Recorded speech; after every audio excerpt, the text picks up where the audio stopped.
भाई, राजस्थान पंजाब की nail biting finish के बाद सेहत के लिए ऐसा मैच जरूरी था जिसमें पहले से ही दिल्ली की जीत को लेकर ज्यादा डाउट्स नहीं थे और एक साधारण से चेस में कुछ उलट पुलट नहीं हुआ। नमस्कार दोस्तों, मैं हूं जेमी ऑटर और शुक्रिया एक बार फिर से इस चैनल से जुड़ने के लिए। इंडियन T20 लीग के दूसरे चैप्टर में मैच नंबर 33 में मिले दूसरे स्थान पर 6 महीने पहले ही काबू किए दिल्ली और सबसे पीछे हम खड़े हैदराबाद। और जैसे ही ज्यादातर प्रेडिक्शंस रहे इस मैच के, वही हुआ पिच के ऊपर। हैदराबाद ने बैटिंग करके बनाए सिर्फ 134 रन और दिल्ली ने 18 ओवर के अंदर अपना लक्ष्य पूरा किया to move to top of the points table ahead of Chennai. काफी वन साइडेड मैच रहा ये दुबई में, जहां दिल्ली ने 8 विकेट से जीत प्राप्त किया। जैसे शादी के बुफे पे पहुंचकर गोभी मंचूरियन और शाही कोफ्ते देखने के बजाय मेहमानों को टिंडे और परमल मिलते हैं, वैसे ही फ्रस्ट्रेट होकर हैदराबाद के बल्लेबाजों ने एक के बाद एक विकेट गंवाए टॉस जीतने के बाद। जॉनी बेयरस्टो के एब्सेंस में हैदराबाद की उम्मीदें टिकी थी डेविड वार्नर पर, मगर लंबे अरसे के बाद खेलने वाले पूर्व कप्तान तो शुरू होने से पहले ही वापस डगआउट की तरफ चलने लगे। पहले ही ओवर में वार्नर आउट हो गए बिना खाता खोले जब वो आनरिक नोकिया की शॉर्ट पिच गेंद पर आउट हुए। इस झटके के बाद रिद्धिमान साहा ने 2 चौके और एक छक्का लगाया, मगर बिल्कुल वही अंदाज में जैसे वो अक्सर आउट होते हैं स्टार्ट लेने के बाद।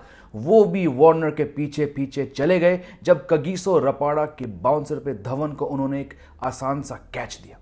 हैदराबाद की टीम पावर प्ले के समाप्ति पर सिर्फ 32 रन बना चुके थे और इस धीमी गति को केन विलियमसन और मनीष पांडे तेजी से बदल नहीं सके और हैदराबाद की पारी अटकी रही।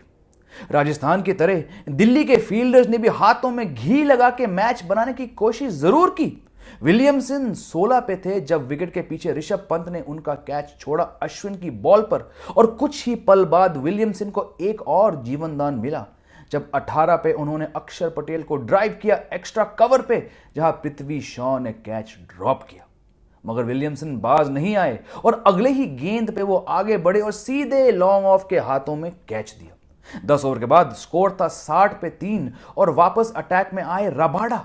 इसी के साथ एक और सफलता मिली दिल्ली को जब पांडे जी के लड़के ने बॉलर के हाथों में रिटर्न कैच दिया। उस विकेट के बाद पंत सीधे अपने दूसरे स्ट्राइक बॉलर के पास गए और यह सही निर्णय हुआ क्योंकि आते ही नोकिया ने केदार जाधव को LBW आउट कर दिया।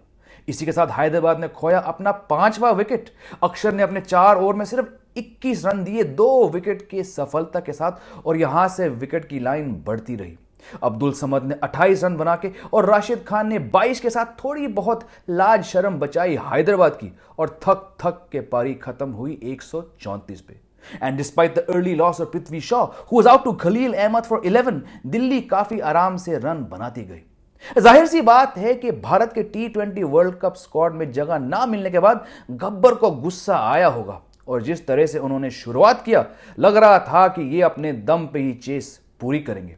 राशिद को जोरदार छक्का लगाने के बाद धवन ने संदीप शर्मा को अपना निशाना बनाया, मगर खान साहब को दोबारा बाउंड्री पार करने की कोशिश में धवन आउट हुए 42 पे।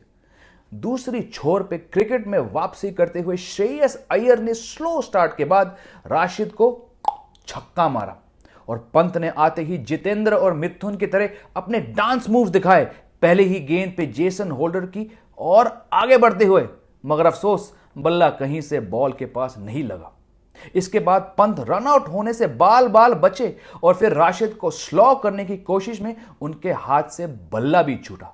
नॉन स्ट्राइकर्स एंड से अपने कप्तान की ऐसी हरकतें देखकर अय्यर ने मन ही मन में अपने आप से कहा होगा, बॉस तू ही संभाल ले इस पारी को, और स्ट्रेटेजिक ब्रेक से जस्ट पहले ही उन्होंने 2 शानदार बाउंड्री मारी। एक तरफ से पंत हिलते डुलते रहे और दूसरी से अय्यर सावधानी से खेलते गए, और दिल्ली के 100 रन पूरे हुए 16वां ओवर के अंदर।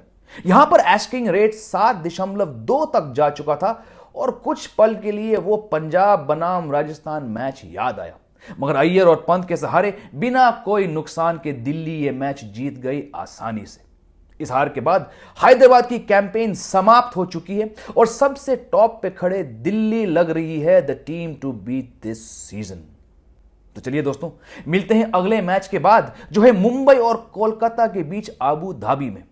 लेटेस्ट क्रिकेट रिव्यूज और इंटरव्यूज के लिए जुड़े रहिए इस चैनल से और सब्सक्राइब करना ना भूलें। अगली मुलाकात तक, this is Jamie Alter Singh, good bye.